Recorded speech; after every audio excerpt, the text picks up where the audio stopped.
Hello everyone, welcome to Lukmaan IAS. Today we are going to have the Hindu newspaper analysis dated 10th of August 2023. In today's newspaper analysis, we are going to cover editorials from the Hindu newspaper, and also we are going to cover other important news. And these articles will be important for the prelims and mains exam.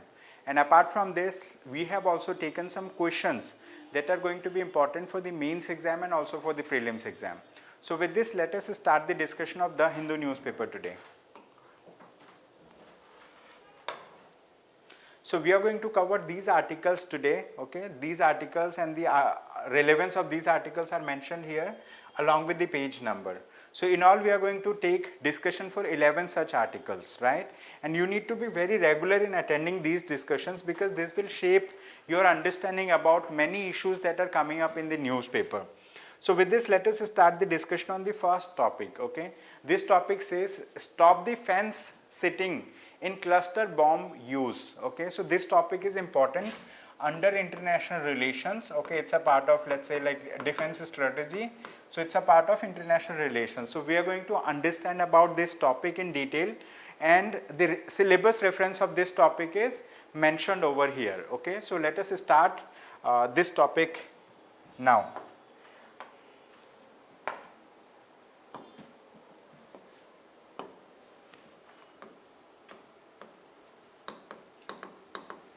Name of the topic is Stop the Fence Sitting in Cluster Bombs.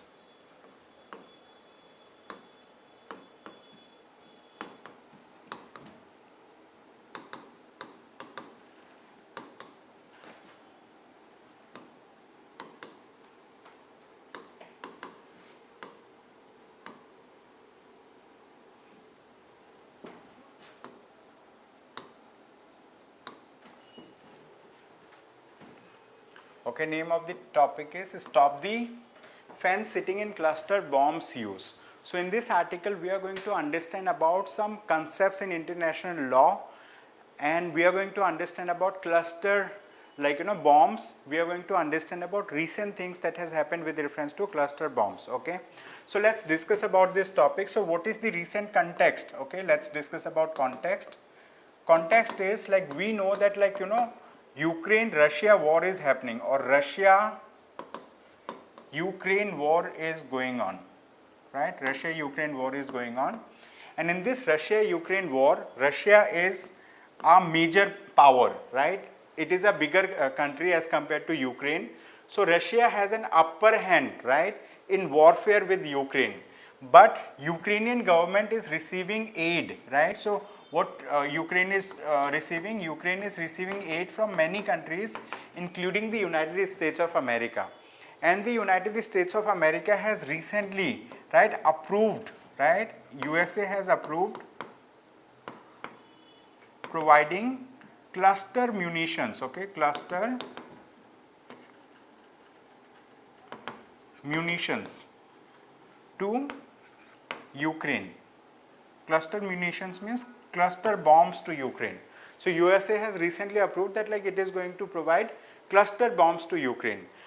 But however, we need to understand what do we mean by cluster bombs.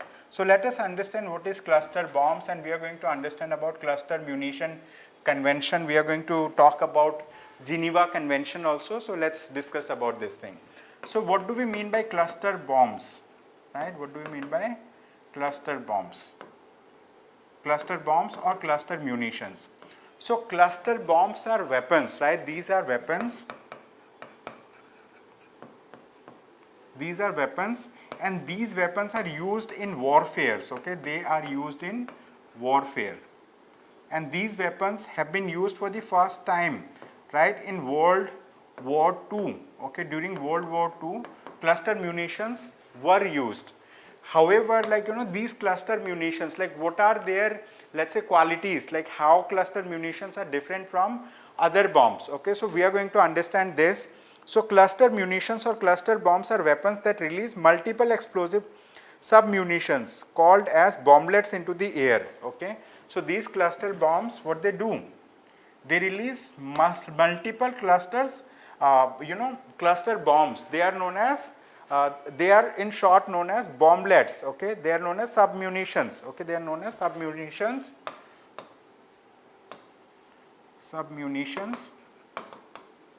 or bomblets. So cluster bombs are those that, you know, release submunitions, means like one bomb, let's say, like, you know, I have just one bomb.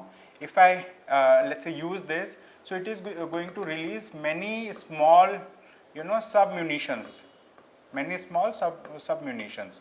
So it is going to release it, and these submunitions, I mean, like, you know, they do not strike the ground at the same time. So once they are, let's say, like, you know, used, so they may strike the ground and they may explode, and in many cases, right, they may not also explode. So let's say they have striken ground, and after striking the ground, right, some of these bombs are going to, let's say, explode, they are going to explode, and some bombs may not explode. Let's say these do not explode.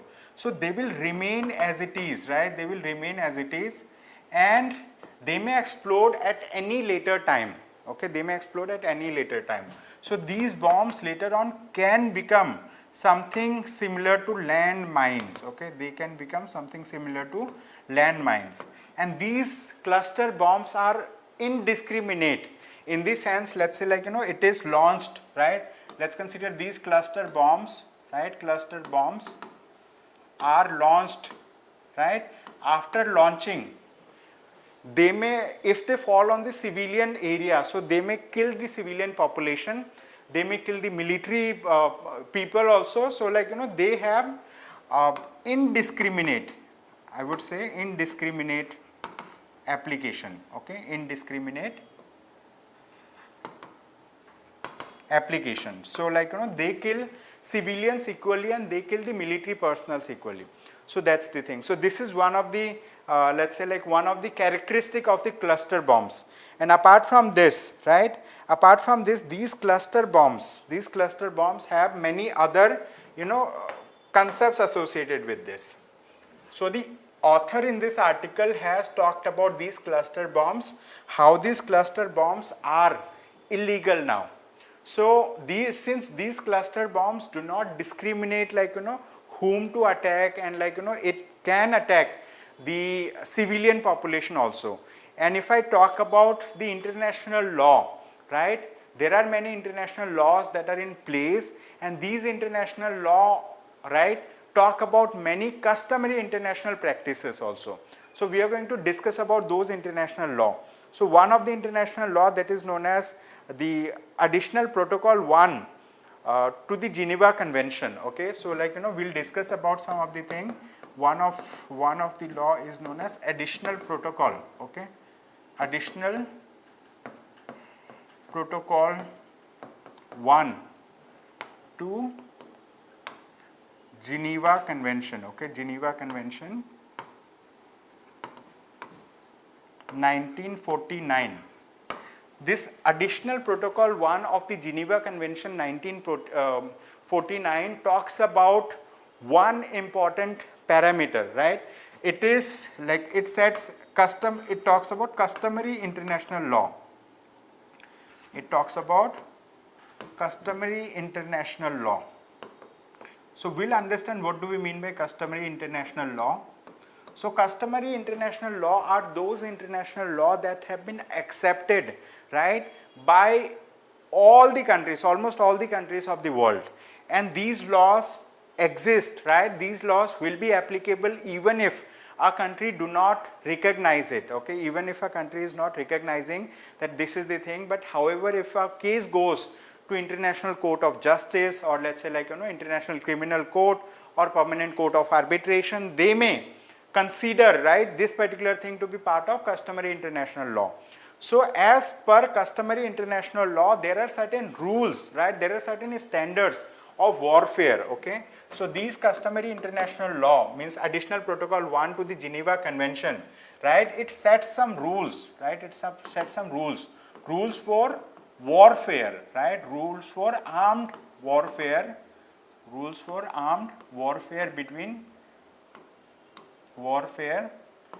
between nations, okay, between nations or countries, right, between armed groups.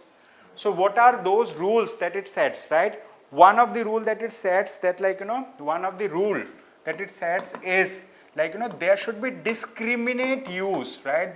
There should be discriminate use of, right? Use of ammunitions or weapons, okay? I am writing weapons. Let me talk about this. So what do we mean by discriminate use of weapons? It means, let's say there are two countries.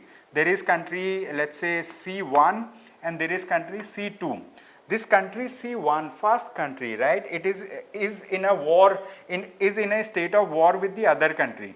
So these two countries are going to wage war, and so in that war, right, this country is going to attack on army, right? It is going to attack on army establishments, right? Army people or army related objects, right? Army related objects. So they are going to attack on army people or army related objects, means they are going to attack only those people who are fighting the warfare with the first country. Similarly, it applies to the second country also, right? It applies to the second country. So they are going to attack on army people or those people who are participating in the warfare, and also army objects, right? Army objects means defense establishments or defense people. So this should be the nature of war as according to the additional protocol 1 to the Geneva Convention 1945. However, if we talk about cluster bombs, cluster munitions, what they do, if you let's say throw this cluster munition over a civilian area, what it's going to do, it's going to kill the civilian population, and later on, let's say some of the cluster bombs, they remain dormant for a long period of time, and if they remain dormant for a long period of time, then they will act as landmines, okay? So they will explode at a later date, killing more civilian population. So there should be, so it is indiscriminate, means usage of cluster bombs is indiscriminate. And according to the additional protocol 1 of Geneva Convention, there should be discriminate use of weapons, right? Discriminate use of weapons. So this particular usage of cluster munition does not hold legal, right, in terms of customary international law. Apart from this, there is another thing that I am going to talk about, the second rule, okay? We are discussing about rules of warfare, okay? Rules of warfare. So second rule talks about proportionality, okay? It talks about proportionality. Proportionality. Proportionality means the amount of weapons that you are going to use against your enemy, right? So if you have to target, let's say some people who are fighting against you, so you need to use those weapons that are targeted towards them, right? That are targeted towards them. However, usage of cluster munition, right? Uses of cluster munition. So uses of cluster munition has, let's say, more number of bombs are used, more, let's say, weapons are used, more weapons are used, and these weapons may kill the civilian population also. So these two things do not hold good when we talk about this particular thing, when we talk about usage of cluster munition. However, we need to understand one important part here, right? One important part. Since the usage of cluster munition is, let's say, prohibited under international law, there have been many, let's say, effort by different organizations. So many civil society organizations that includes Human Rights Watch also, okay? Civil society organization like Human Rights Watch, okay? Human Rights Watch. So Human Rights Watch is a civil society organization that had taken the initiative along with many other stakeholders to ban the usage of cluster weapons, and it led to the creation of an international treaty which is known as Convention on Cluster Munitions, okay? It led to the creation of international treaty. What? International treaty. International treaty. And this international treaty is known as Convention on Cluster Munitions. Cluster Munitions. CCM, okay, Convention on Cluster Munition. So this Convention on Cluster Munition talks about, right, it talks about many things. What are those things that it talks? So we are going to discuss about it. First of all, it prohibits, right, it prohibits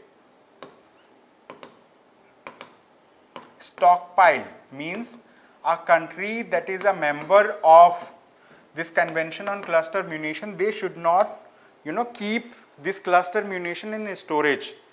Or it also prohibits the country the usage of cluster munition, okay, prohibits usage of cluster munitions. Apart from this, it prohibits those countries also in transferring cluster munitions, okay, in transferring cluster munitions. So it prohibits many things related to cluster munitions, okay. So far we have understood this particular thing. Now let us discuss about the case of the United States of America, right? And this Convention on Cluster Munition, it has been signed by, so till date, 112 countries, okay, 112 countries are members of Convention on Cluster Munitions. And these countries, I mean, like, so these, so by the year of 2008, 112 countries have signed it, okay. So in the world we have around 193, 194 countries, right? So only very less number of countries have so far signed it. So it's not an international law in that sense, okay. So it does not compass all countries. And the United States of America has recently, what it has done, it has transferred, right, it has transferred the cluster munitions to Ukraine, okay, it has transferred cluster munitions to Ukraine. However, the United States of America is not a party to the Convention on Cluster Munition. Along with USA, there are many countries, like, if I talk about Russia, if I talk about India, if I talk about this USA, right, USA, and like, there are many such countries who are not members, okay. Even Ukraine is not a member of, Ukraine is not a member of, it is not a member of Convention on Cluster Munition. So that's why these countries are using it. However, the act of USA to transfer the Convention on Cluster Munition is also not legal in international law. Why? Because it still violates the customary international law. What it does, it violates the customary international law that we have discussed, right? So there is additional protocol 1 to Geneva Convention. So additional protocol 1, right, it has two such clauses. One is, let's say, article number 51 clause 4, and other is article number 51 clause 5. So article number 51 clause 4 talks about there should be discriminate use of, like, weapons, and article 51 clause 5 should talks about that there should be proportionality, okay, there should be proportional use of this cluster like weapons.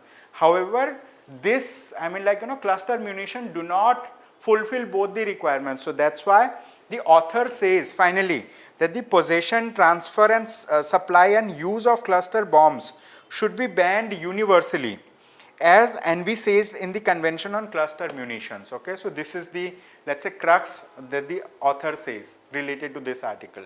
This article is very, very good, right? It has been written by a lawyer and he has written it very good. I mean, like, he has mentioned about some of the international treaties that are there, okay. So with this, like, we are going to solve like one question for the prelims exam, and you also have a question for the mains exam. You need to write an answer to this question. Thank you so much, Abhishek. Thank you so much for joining. I have read your comment. So now let us read this answer. It says, what are cluster munitions? Discuss the key facts about Convention on Cluster Munitions. So you need to write an answer to this question, and after writing an answer, you need to share it with us at evaluation, right? Evaluation at lukmaanias.com. Okay, evaluation at lukmaanias.com. So let us solve this question for the prelims exam. This says, with reference to the Convention on Cluster Munitions, okay, Convention on Cluster Munitions, consider the following statements. Now, first statement says, like, this convention was adopted in 2008. This statement is right. It is also mentioned in the newspaper article, right? the article that we have just discussed. Second, it says its 11th meeting of state parties is scheduled in Switzerland. I mean, like, such statement should not be given in questions. However, this is good for your factual understanding. This is also right. Now third, it says this convention is a binding international law. Yes, it is binding international law. It is a treaty, right? It is a treaty that is binding on the member countries who are part of this treaty. Fourth statement, it says India is a member of this convention. This statement is wrong. India is not a member. India, United States of America, Russia or Ukraine, they are not members of the Convention on Cluster Munition. Okay. So fourth statement is right. Now they are asking how many of the above statements are right, right? Only 3 of them are correct. So option C will be the right answer. Okay, option C will be the right answer in this case. So with this, let us move to the next topic, and before that, we have also included explanation to this question. You can go through the explanation, you can download the explanation from the description of the YouTube video. Apart from this, we have another topic. This topic is also important. It says the anatomy of a riot. Okay, the anatomy of a riot. So riot means the kind of communal violence that happens, right? Recently we have seen a communal violence, right? Like in Nu, it is in the Mebat region. Okay, so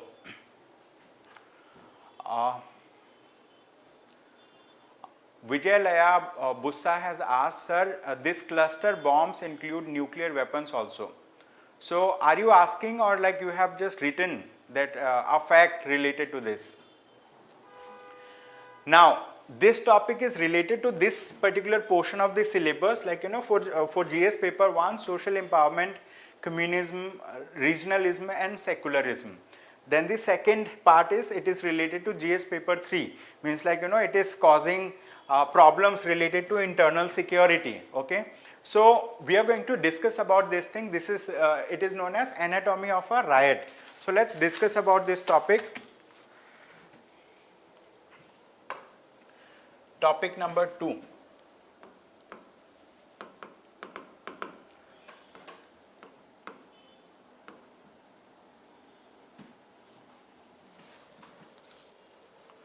The anatomy of a riot.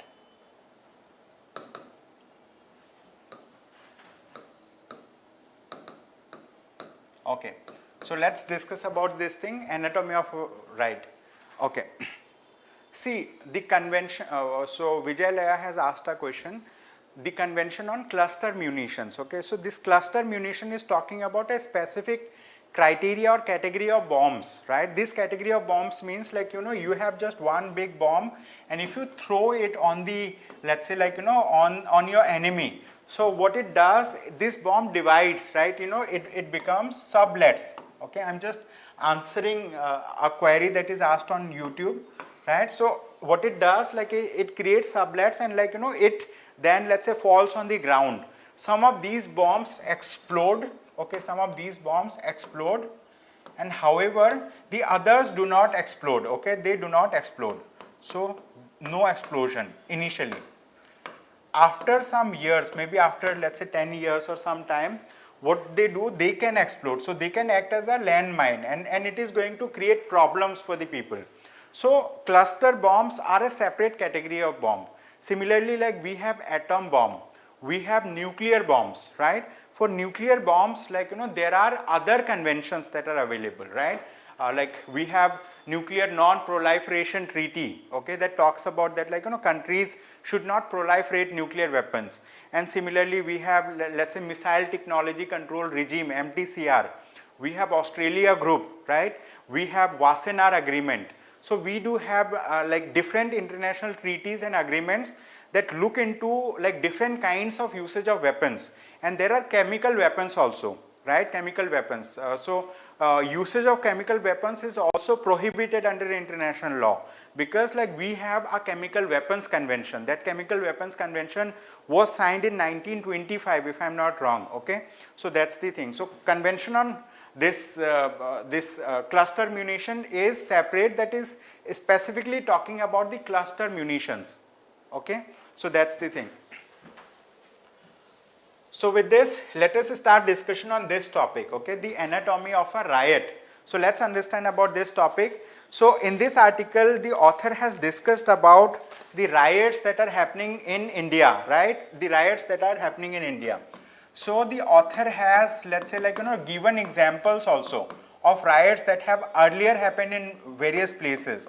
The recent riot that has happened in Nu. So Nu is in Mewat region. Where it is?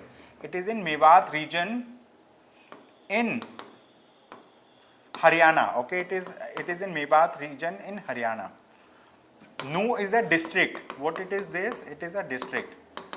So recently, some of the people, right, from Vishwa Hindu Parishad, okay, Vishwa Hindu Parishad, so they have started a yatra. This is like, some Jal Abhishek yatra, okay. They have started a religious, let's say, procession. And in that religious procession, I mean, like, some groups of the same people from Vishwa Hindu Parishad, groups from the same people, right, let's say, like, group 1, group 2 and group 3. So they had, let's say, like, some arguments among themselves, and these arguments had led to riot kind of situation.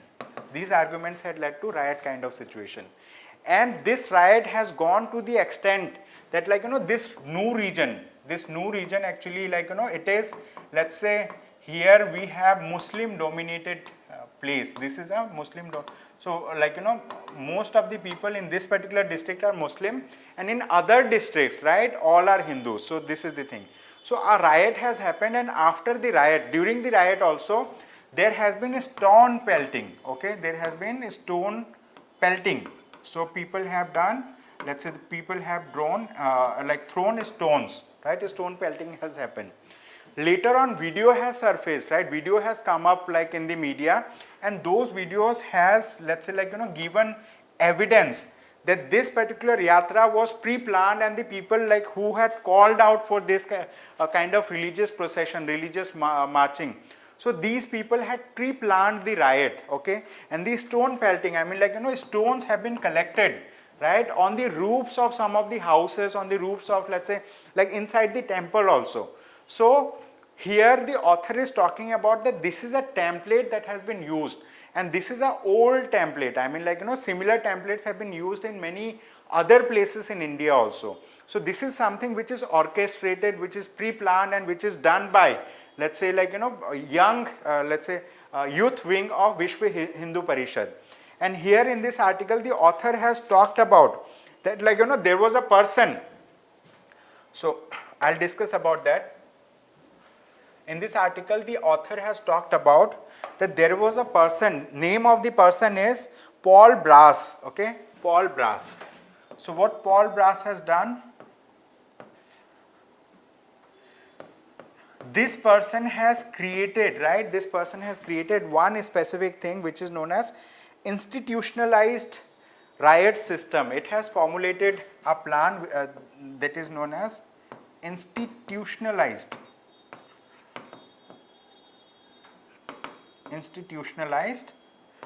riot system, IRS, okay. This person has formulated this thing which is known as institutionalized riot system. So what do we mean by institutionalized riot system? So this person has said that the violence that has previously happened in areas like, in Meerut, okay, violence that has happened previously in Meerut and in Aligarh, right, in Aligarh,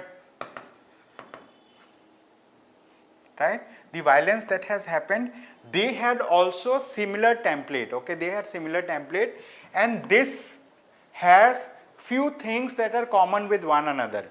The first thing which is common is a religious procession, okay, religious procession. This religious procession is accompanied by a social media post, okay, is accompanied by social media posts, and in that social media post, people call out, right, people call out or shout out, asking other people to join, okay, asking other people to join.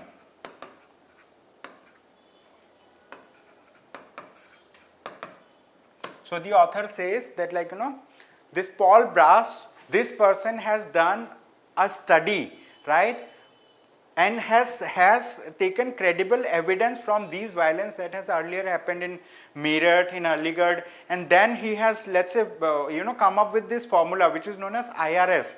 IRS means institutionalized riot system, and according to him that these, so for any kind of riot that is happening in India, first a religious procession happens, then social media posts are done by those people who are organizing these things, and later on a riot happens, and after later on a riot happens, and after the riot what happens? Targeted, right, after that targeted let's say bulldozing or targeted, let's say attack, okay, targeted attack is done, targeted attack is done on Muslim people, on Muslims. So this is what the author is saying, this is what the author means by institutionalized riot system, okay, and similar template has been used in various other places also, okay, in various other places, and the author has talked about like some of the, let's say, keywords that they use, right, in this case. What are the keywords? The author says like there are Paul Brass, okay, this Paul Brass, this person, so I'm going to write Paul Brass thing. Paul Brass says like there are three types of phrases that people are using, okay. What are the three types of phrases? One is preparation and rehearsal, okay, one is preparation slash rehearsal, they do preparation or rehearsal. After then they do activation or enactment, means like they act on this thing, activation slash enactment. The third thing that the author says is explanation or interpretation, okay, explanation or interpretation, explanation or interpretation. So these are the things that the author has said.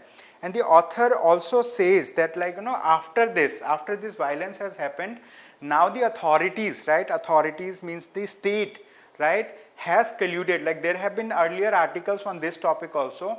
In those articles it was clearly mentioned that the state had colluded, means like there was milibhagat of the state agencies like police officers and all, milibhagat between the police officers and the people who were involved in these riot activities, right, in these violence.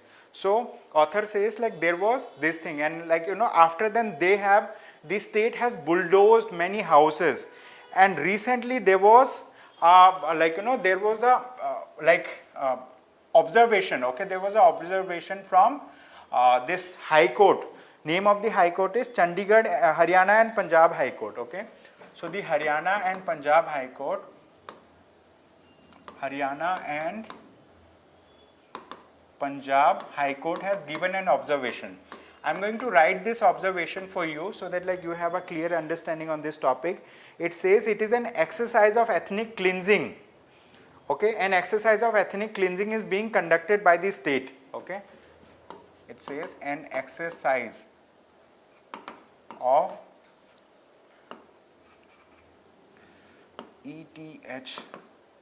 ethnic cleansing, okay, is being done by the state, okay.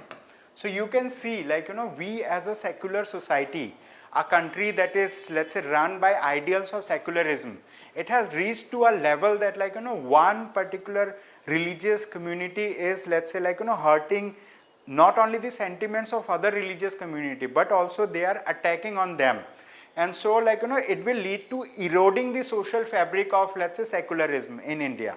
So that's why the author says finally, I mean like I'm not going very deep into this thing, okay, the author says that the recent riots in Noor show a clear pattern of targeted Muslim minorities, okay, targeting Muslim minorities, this is the thing. So with this, like, we will move to the next topic now. This is something which was grave. I mean, like, you need an understanding on this topic. Once you understand it clearly, you will understand, like, you know, how things happen. So this is again a very, very important topic. This is related to science and technology. Okay, this is related to science and technology. And through this topic, we are going to understand some concepts related to nuclear power plants. We are going to talk about nuclear energy, and we are going to discuss about this particular thing, which is known as SMR, which is modular, small nuclear modular reactors. Okay, so let's discuss about this topic.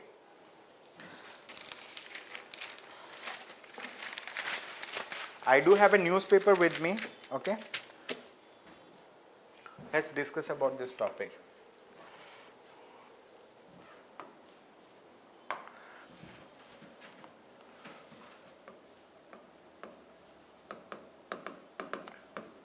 Name of this topic is, can SMRs help India achieve net zero? Can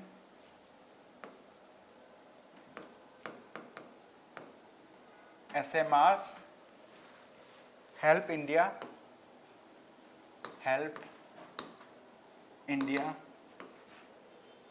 achieve net zero?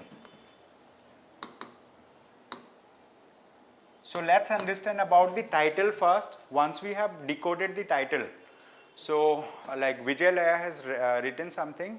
Sir, is it like forming a cell group of organized crime, one from religious terrorism? Right. This is similar to that one. Okay.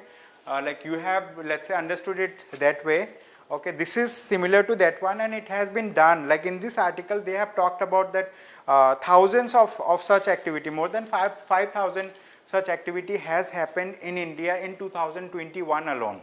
Okay, in the year 2021 alone, and this record has been given by National Crime Records Bureau, NCRB. Right, so this is official data. Now let's discuss about this. This says, can SMRs help India achieve net zero? So what do we mean by net zero? Net zero is related to, okay, so we need to understand about these concepts one by one. So let's discuss about net zero.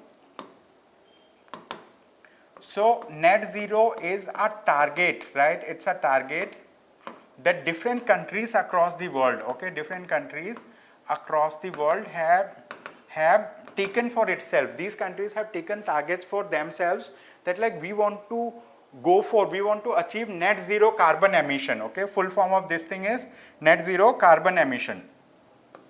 So developed countries, okay, if I talk about developed countries, okay, developed countries like United States of America and others, they have taken the target of 2050. So by the year of 2050, they want to become a net zero carbon emitter. Means like if they are emitting the carbon, so they will also be doing carbon sink. Okay, they will be doing carbon sequestration, so that, like, you know, effectively that country is not releasing excess carbon into the environment, excess carbon dioxide into the environment. Similarly, India has also taken a target, right? India has taken a target to achieve net zero carbon emission by the year of 2070. Okay, by 2070. We also want to become, net zero carbon emitters. So now here it is asking, can SMRs help India achieve net zero? So what are SMRs? SMRs stand for small modular reactors. Okay, so let's discuss about this topic now. Okay, let's understand about what do we mean by SMRs. SMRs. So this is a short form that stands for small modular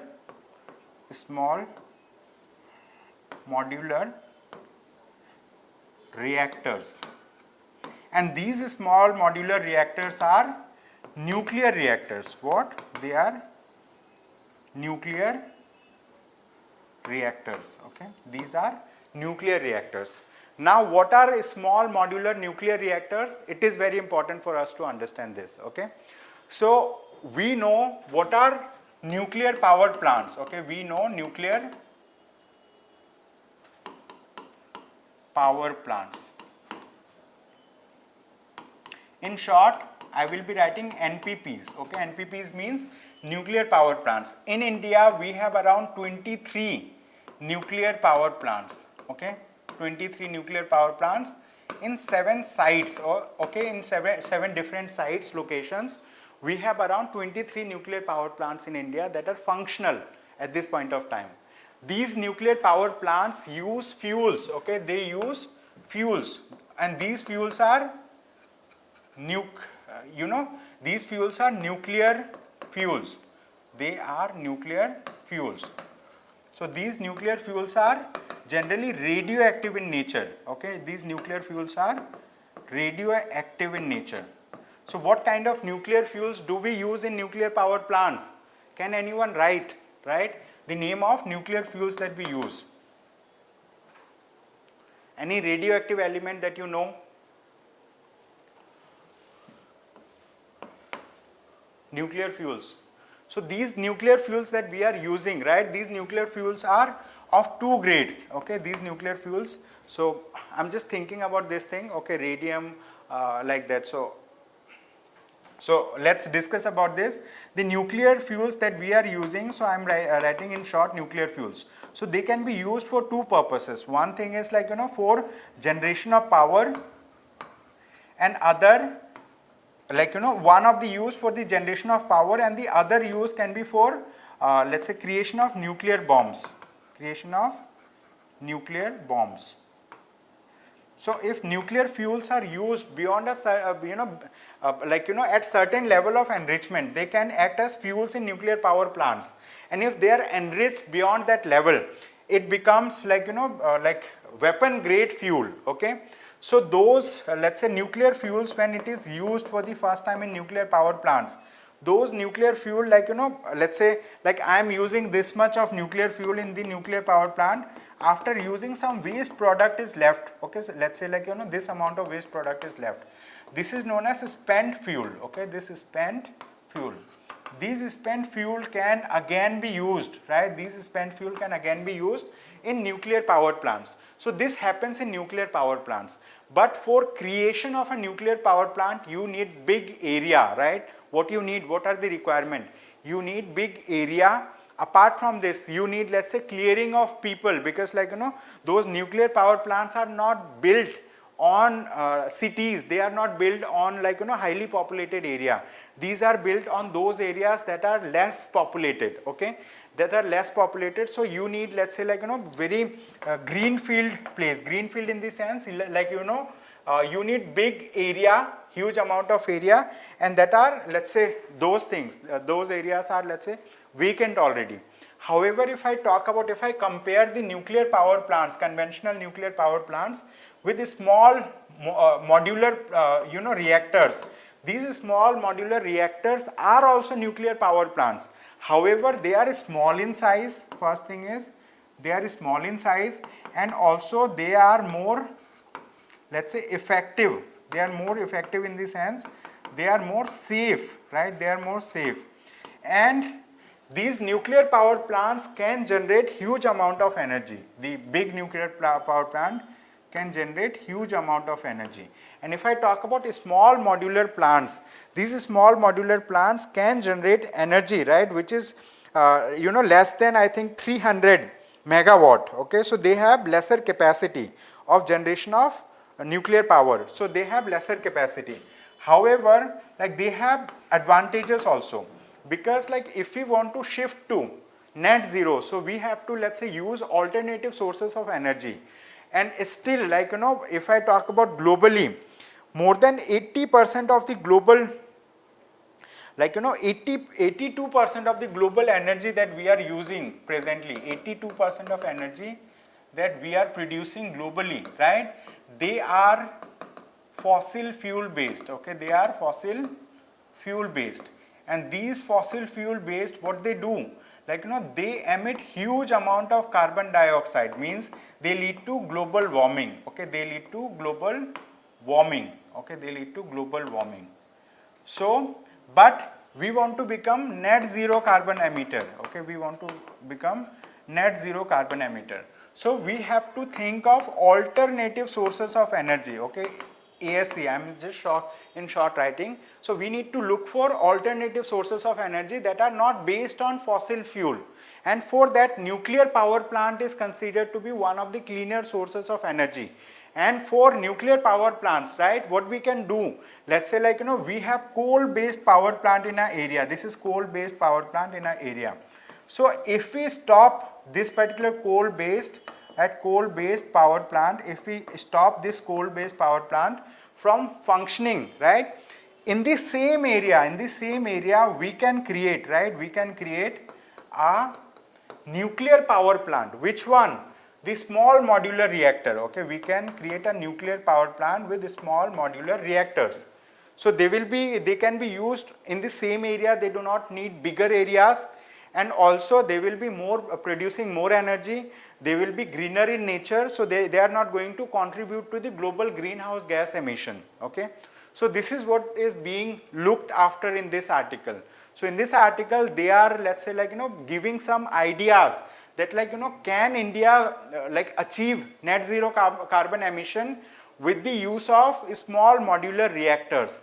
Yes, India can use it, and like if you want to set up a nuclear power plant, the big conventional nuclear power plant, you need inspection by International Atomic Energy Agency, okay, IAEA.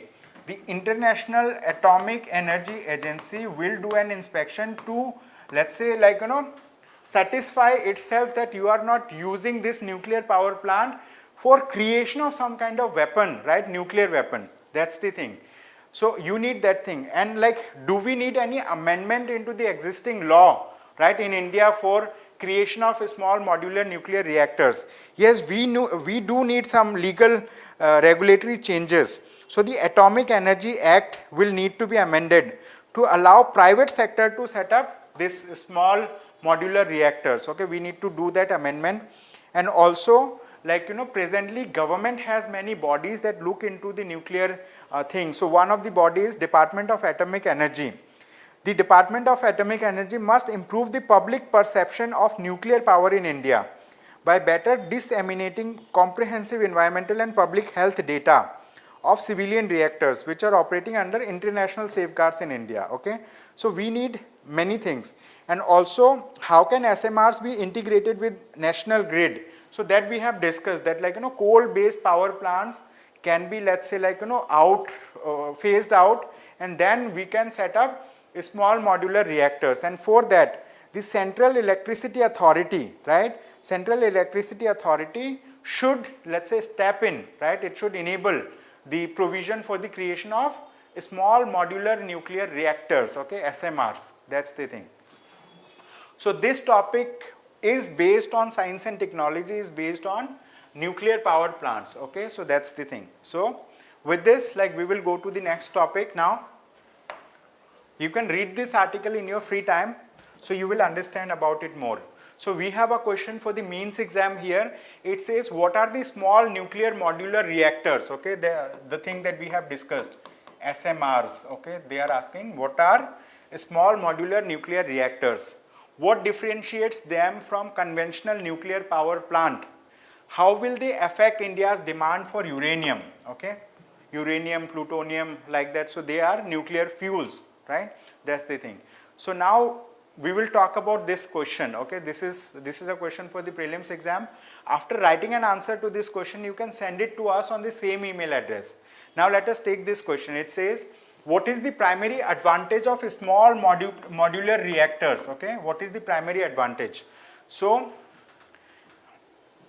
C is the right answer for this question. C says they offer enhanced safety feature. Okay, they offer enhanced safety features and easier maintenance. Okay, easier maintenance. It is mentioned in the article many times, right? In the article they mentioned that small modular reactors are easier to maintain, and also they provide enhanced safety features. Okay, so C is the right answer for this question. Also an explanation to this question is given here, right? You can go through the explanation in your free time to understand about small modular reactors.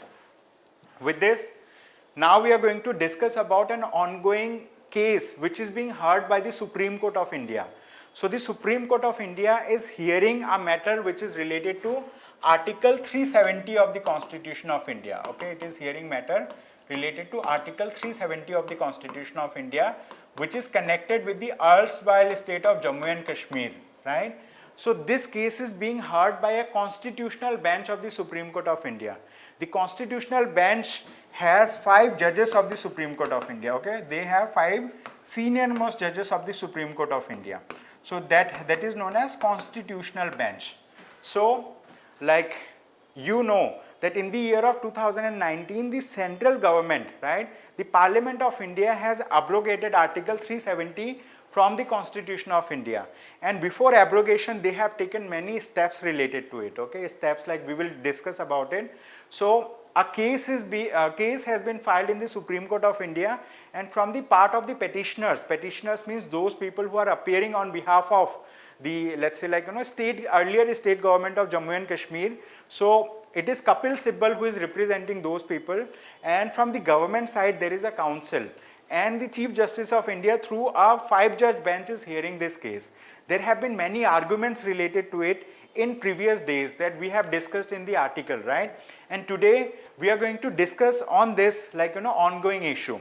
So the thing is, now the Chief Justice of India said that the Jammu and Kashmir Constitution limited executive powers of the Union of India, right? It was said by the Supreme Court. Now let us understand what is the meaning of this, this title. So basically, like, you know, there were earlier references that were made in the court. They said that Article 370 of the Constitution of India was a pact that was signed between 2 sovereigns. One sovereign was Union of India and the other sovereign was State of Jammu and Kashmir. So State of Jammu and Kashmir was earlier a princely state. However, it had a special relationship. It has a special relationship, and because of that special relationship, the state, Jammu and Kashmir has enacted, right? They have thought of creating a constituent assembly, and that constituent assembly will, let's say, formulate a constitution for the state of Jammu and Kashmir, and that was done in the year of 1950, right? And at that time, right, after many years, in the Constitution of India, we have created an Article 370. So earlier, right, in the constituent assembly, in that particular instrument of accession, right, in the instrument of accession that was signed between the state of Jammu and Kashmir and, right, and Union of India and the government of India, in the instrument of accession, there was mentioned that, there will be a constituent assembly that will be created, and that constituent assembly will decide about Article 370, right, whether it is needed or not. So that's why it was considered to be a temporary provision in the Constitution. However, the, let's say, Parliament of India, they have taken multiple steps. First of all, what they have done, they have dissolved the State Legislative Assembly of Jammu and Kashmir in the year of 2019. After dissolving the State Legislative Assembly, what they have done, they have then imposed President's rule over there. After imposing President's rule there, they have then modified Article 370 Clause 3. And after modifying Article 370 Clause 3, that have made the mention of, having a Constituent Assembly of Jammu and Kashmir redundant. And then later on, finally, what they have done, they have abrogated Article 370 of the Constitution of India. So, debate is happening, discussion is happening from both the parts. And recently, the Supreme Court of India has said that Jammu and Kashmir Constitution, the Constitution of the state of Jammu and Kashmir, has limited executive powers of the state, of the, let's say, Union of India. How? Because in that Article 370, there was a mention that, if the Article 370 is to be abrogated, they need prior recommendation of the Constituent Assembly of the state of Jammu and Kashmir. However, the Constituent Assembly of the state of Jammu and Kashmir became functus officio just after creation of the Constitution of the state of Jammu and Kashmir. So what do we mean by functus officio? Yesterday also I discussed about it. So today I am going to talk about it. Okay, functus officio. Okay, so this particular thing I have discussed yesterday also. Functus officio. Functus officio is a doctrine. Okay, it is known as doctrine of, right, doctrine of functus officio. It means, let's consider there is an arbitrator. Okay, there is a person, there is an arbitrator, he takes a decision, okay, he takes a decision on a matter. After taking a decision, let's say like at time t1, so at this point of time this person has taken a decision. After some time, or like after some time at time t2, if he wants to, let's say, change his decision, right, if he wants to change his decision, or let's say if he want to let's say like like undo his decision, okay, undo his decision, this is not possible because he had the authority to take decision only once. After he has taken decision, then like he do not have further authority to take any further decision or modify any decision that he has taken already. This doctrine is known as doctrine of functus officio. So this doctrine was used, right, by the Chief Justice of India in the matter of Constituent Assembly of the state of Jammu and Kashmir, okay, in the matter of Constituent Assembly of Jammu and Kashmir. How? Let me talk about it. So, Article 370 of the Constitution of India has a mention that prior recommendation, right, prior recommendation of the Constituent Assembly of Jammu and Kashmir was needed to abrogate, right, to abrogate or do any change in Article 370 of the Constitution of India. But now this Constituent Assembly was made for creation of a constitution for the state of Jammu and Kashmir. And after this Constituent Assembly has created a constitution for the state of Jammu and Kashmir, after it has created a constitution, then this Constituent Assembly was, let's say like overtaken, means like Constituent Assembly ceased to exist. Then came State Legislative Assembly of the state of Jammu and Kashmir, okay, of the state of Jammu and Kashmir. So that's why the Chief Justice of India has said that like the Constituent Assembly of the state of Jammu and Kashmir after had become functus officio. Now it does not have any authority. Now like we cannot talk about that state legislative assembly has the function of giving prior recommendation, right, to the Parliament of India for abrogation of Article 370. So I think like that the discussion might have gone to a deeper level. So I just want to restrict to the article whatever is mentioned. However, this thing is, let's say like going on in the Supreme Court of India. Supreme Court of India is hearing a matter on this. So that's why they have said that the Jammu and Kashmir Constitution has limited executive powers of the Union of India. How? Because of Article 370 of the Constitution of India that says prior recommendation of the state, the Constituent Assembly of the state of Jammu and Kashmir is needed. Now the Constituent Assembly is not there. Now they have State Legislative Assembly. They had actually, like after abrogation of Article 370, now State Legislative Assembly is also not there. Okay, so they have created 2 union territories. Now we will talk about another topic now. This says to curb price rise, center to release more food grain stock by open market sale, right? So now we need to understand what do we mean by open market sale, right? So let's discuss about this.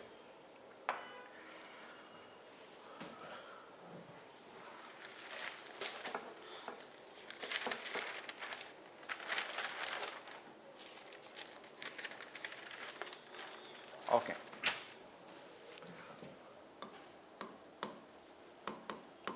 This topic is important, so I'm going to like make you understand the basic concepts related to this topic. Once you understand the concept, you will be able to understand these articles easily. So it says to curb price rise, center to release more food grain, center to release more food grain, more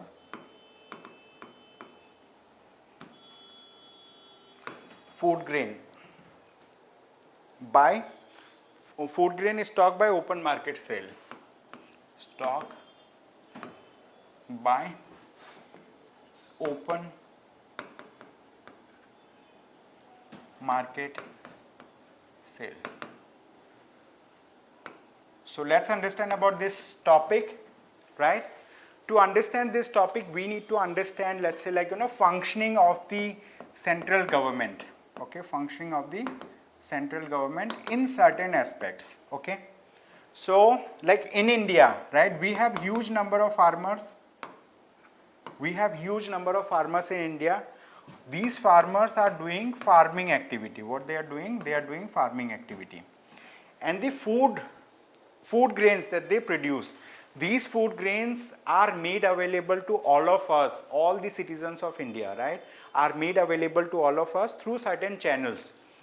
And this meets our food requirement, all right. So the government of India does have certain provisions. This is known as minimum support price. Minimum support price means if farmers are growing some food grain, right, if they are growing some food grain, if there is no one who is purchasing the food grain that are grown by the farmers, in that case the central government is going to purchase those food grain from farmers at a price which is known as minimum support price. They are going to purchase it, right, and after purchasing it, they are going to store it, right, with an organization, right, they are going to store it with an organization. And name of this organization, can anyone tell me what is the name? This is known as Food Corporation of India, okay, Food Corporation of India. So farmers are growing their food, let's say, like, their crops, and these crops, these farmers can sell in the market. What they can do? They can sell in the market. And if it is not being sold in the market, in that case the government will purchase it from the farmers, right. There are 22 such crops that are mentioned, right, that are part of minimum support price. So the government is going to purchase them, okay, central government is going to purchase them at a price which is known as minimum support price, and this is going to be purchased by the central government through Food Corporation of India. This Food Corporation of India, what it does, it purchases, it stores, right, what it does, it stores, and it also takes care of safekeeping, okay, it takes care of safekeeping of those food grains, okay, it takes care of safekeeping. And after then, why the central government does so? Because, like, we do have an act in India that is known as National Food Security Act, NFSA, National Food Security Act 2013.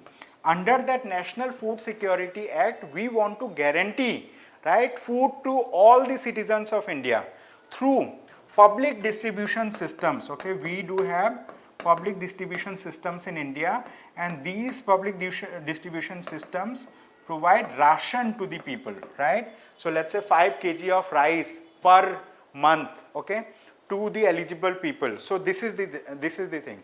So this is the central idea of this thing. Now the government of India can distribute it through the PDS, public distribution system. Now let us understand another catch over here. Catch means, if in case, let's consider that Food Corporation of India has procured the food grain which is well above the required limit, okay, which is above or which is in excess, right, which is in excess than what is required by the PDS, by the PDS public distribution system. In that case, this excess food grain will be, like, if they keep on storage this excess food grain, they are going to perish, okay, they are going to perish, and, like, so the food grain is going to perish and it's going to be of no use. So it will be a loss to the nation. So in that case, what the government does, the government goes for open market sale, okay. So they are going to sell it through OSS, which is known as open market sale. So, like, these excess food grain, right, these excess food grains are sold by the government through open market sale scheme. So, like, to whom the government sells, the central government, okay. So central government can sell it to the state governments, right, it can sell it to the state governments, and various state government have their own food security scheme. So they can, let's say, purchase it from the central government, or the central government can directly sell it into the open market, okay. So they will be selling it at a lower price than the market rate, that is known as open market sale scheme, Okay, so this article that we are looking into, it says to curb price rise. Now what is happening in the market? The food inflation has gone up. Okay, so I have talked about one objective, means like if the food grain that they have procured is in excess, right? So they need to sell it through the open market scheme. Why? So that like they do not perish. This will be one objective. Other objective means if the price of food grains, if the price of, let's say, these things go up in the market, if there is huge inflation in food items, in that case also government releases these food grain through open market sale scheme at a lower cost, so that the price stabilization is seen in the market. So the price of food grains comes down. So the inflation can be controlled related to food. So it says to curb price rise, center to release more food grain stock by open market sale. I hope you might have understood it now. So it says government hopes the measure will ensure adequate domestic availability of rice. Okay, so it says government hopes the measure will ensure adequate domestic availability of rice, wheat and atta.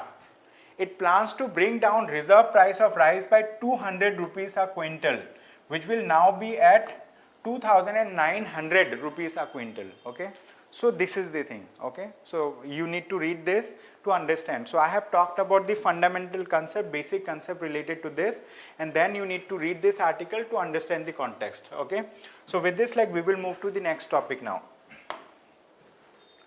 This is another topic. It says develop indigenous web browser, grab cash prices.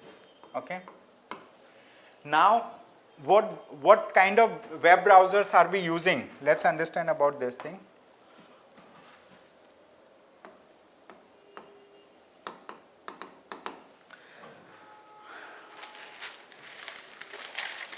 This topic was there in the first page of the newspaper. Okay, so I'm just opening the first page of the newspaper just to see the title, so that like I can write the title for you here.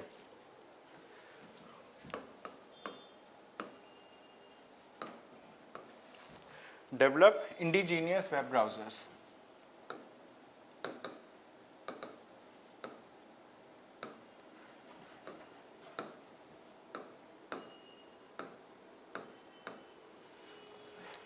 Web browser, grab cash price.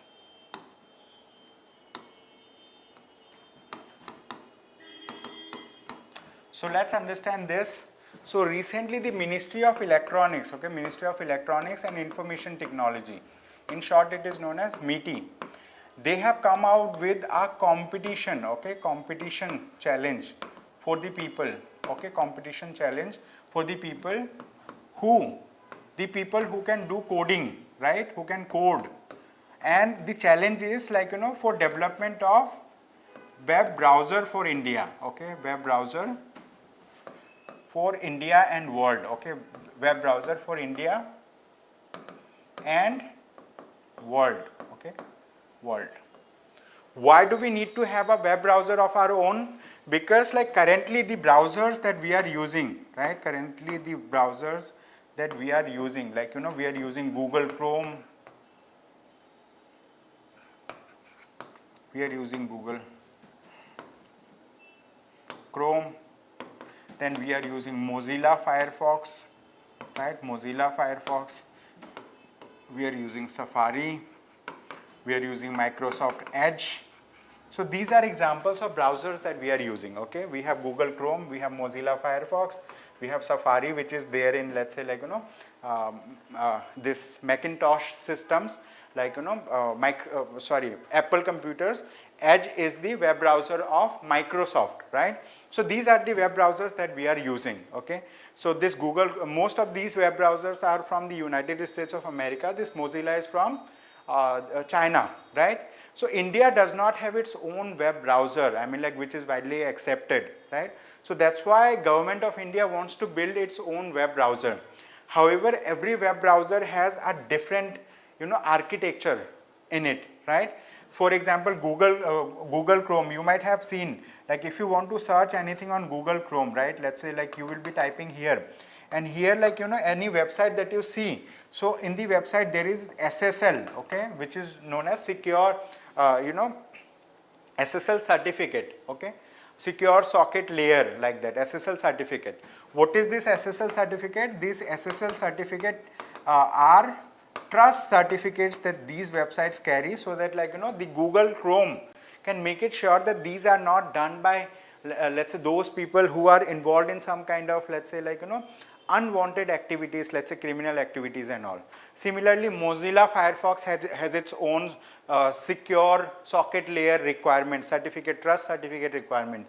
Safari has, Edge has. India does have a system, right? India does have a system, I mean, like organization. This is known as Controller of Certifying Authorities. In India, we have a authority which is known as Controller of Certifying Authorities. Okay, in India, we have Controller of Certifying Authorities. This Controller of Certifying Authorities actually, like it authorizes all those companies that are providing digital signatures, including secure socket layer SSL certificates. However, like there was an organization in India which it is still there, NIC. So this Controller of Certifying Authority in India, it has given authority to this NIC that like it can issue, right, it can issue SSL certificates. Then it has issued SSL certificates to many bogus, okay, many bogus or fake, right, or fake websites. And this has been flagged, right, this has been flagged by Google Chrome, and Google Chrome has blocked. What it has done, it has blocked, right, NIC from its like searches and all. So that's why this Controller of Certifying Authorities has cancelled the license of NIC to issue this particular thing. So this is an ongoing issue. Government of India wants to build its own this web browser, and this web browser is going to be very, very beneficial for the country at large, because like we will be having our own web server, and that's going to not only, let's say, like serve the people of this country, but also it is going to serve the people from elsewhere also. So this topic is important, right? You can read about it. Now we have another topic. This topic is again very, very important. It says this topic is related to Chandrayaan mission.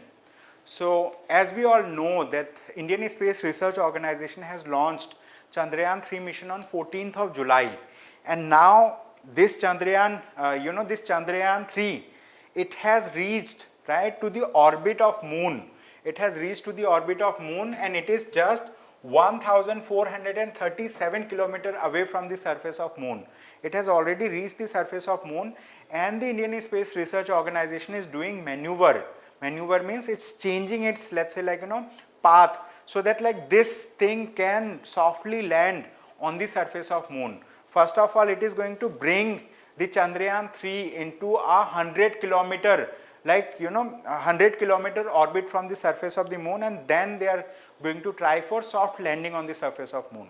So this is an ongoing activity related to this. Okay, so there is an organization under ISRO which is known as ISRO Telemetry Tracking Command Network, IS Track Center in Bengaluru. So this center is actually doing the maneuver of Chandrayaan 3 rocket. Okay, so like so it is going to do other maneuvers on 14th August, and last one will be on 23rd August. So that's why this has been in news. So with this, we will move to the next topic.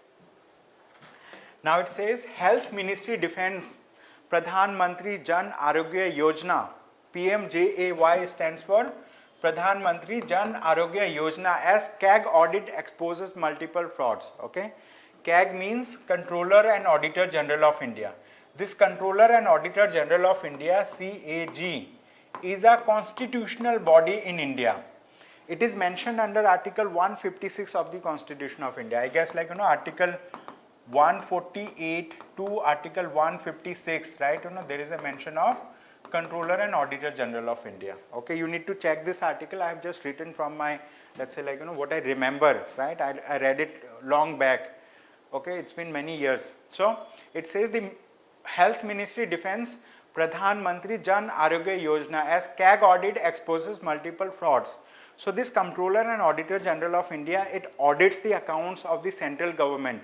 It audits the account of state government. It audits the account of, let's say, like all those organizations that are part of government, right? And also it has done an audit on Pradhan Mantri Jan Arogya Yojana accounts. And after doing an audit, it has identified many frauds, multiple, let's say, gaps in it. And there were gaps like, only 7 accounts, let's say 7 Aadhaar number have been used for registration of 4,761, accounts, and only one account, one mobile number, right? One mobile number, which is, let's say, like many times 9. This mobile number has been used for creation of almost 7.5 lakh people's account, okay, scheme beneficiaries account. So there are many such frauds that have been detected by Comptroller and Auditor General of India. However, the Health Ministry, Ministry of Health, right, has defended, right, this thing by saying that, like, this is not needed. I mean, like, mobile numbers are not mandatory for registration of a user, and let's say Aadhaar number is not mandatory. So many things they have talked about it, okay. So this is an ongoing activity. So we just need to know that, like, this Pradhan Mantri Jan Arogya Yojana, so this has been identified by Comptroller and Auditor General of India, that, like, it has some frauds associated with this. So with this, like, we will solve a question related to this. It says, consider the following statements about Ayushman Bharat Pradhan Mantri Jan Arogya Yojana, ABPMJAY. 3 statements are given and we need to identify which of these statements are correct. First, Pradhan Mantri Jan Arogya Yojana is centrally sponsored scheme with some central sector components under Ayushman Bharat mission. This statement is right. For this, you need to read this, read this topic, this scheme from the website of the government. Then second, Ayushman Bharat Pradhan Mantri Jan Arogya Yojana provides a defined benefit cover of rupees 5 lakh per family per year. Third, there will be a cap on family size and age in this scheme, okay. This is not true. So only 1 and 2 are right. Statements 1 and 2 are right. It means correct answer would be option A. Option A is the right answer. Here, like, here, like, it is mentioned B. However, it should be A only. It says statement 1 and 2 are correct.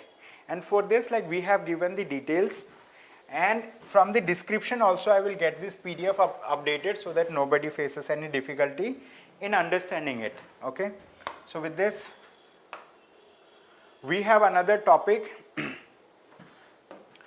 This topic is related to House panel tells government to ensure fertilizer availability, increase local production, okay. So there is a standing committee of parliament, right, on chemicals and fertilizers.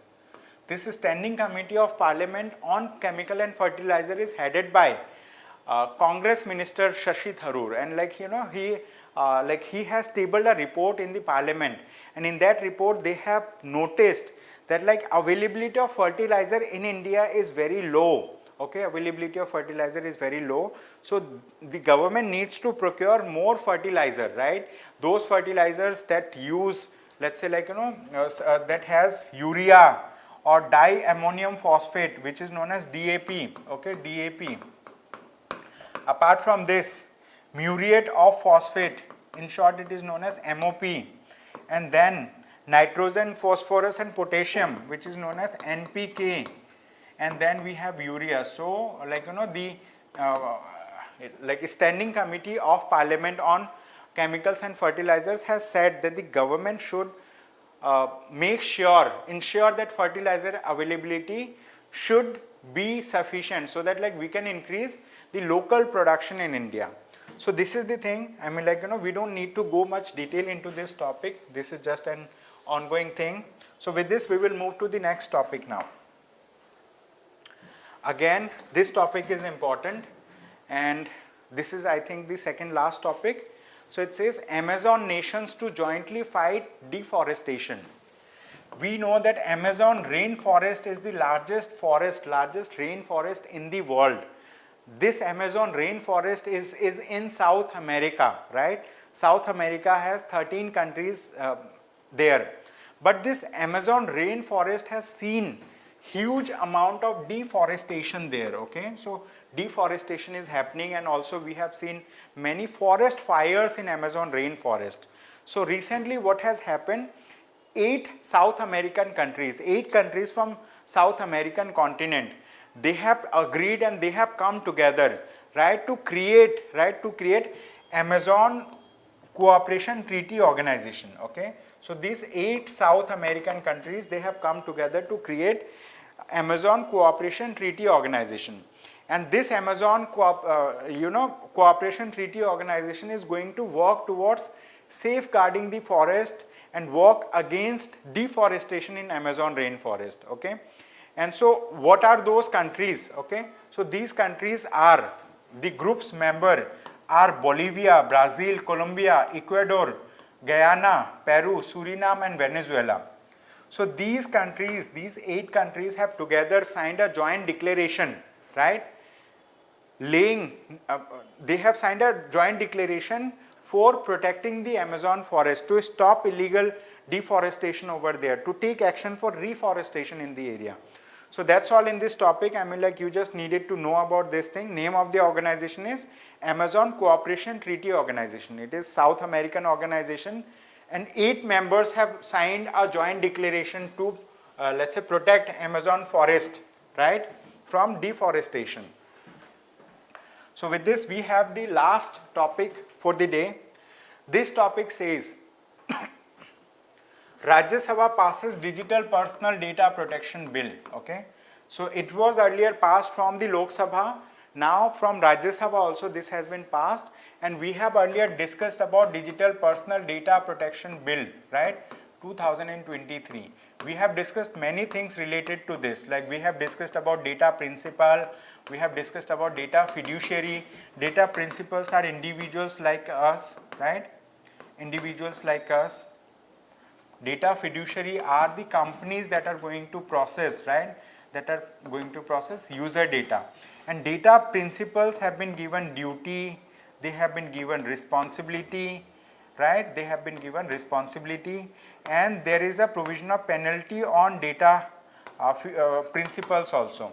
And in case of data fiduciary, again they have a disclosure requirement. These data fiduciary should disclose if there is any data breach, okay, whenever there is any data breach. So in that case the data fiduciary should disclose it to the data principal, to the public at large, that data breach has happened.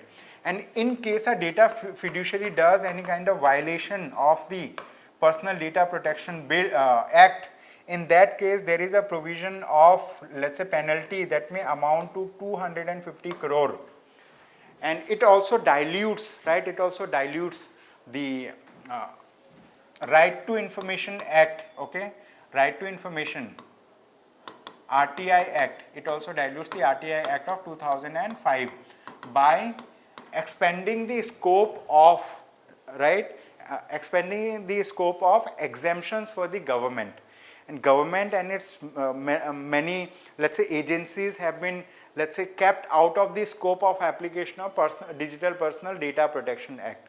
So there are many things that are part of this act, right. You need to read it more to understand this in detail. So that's all from my side for the day. So thank you so much everyone for attending today's session.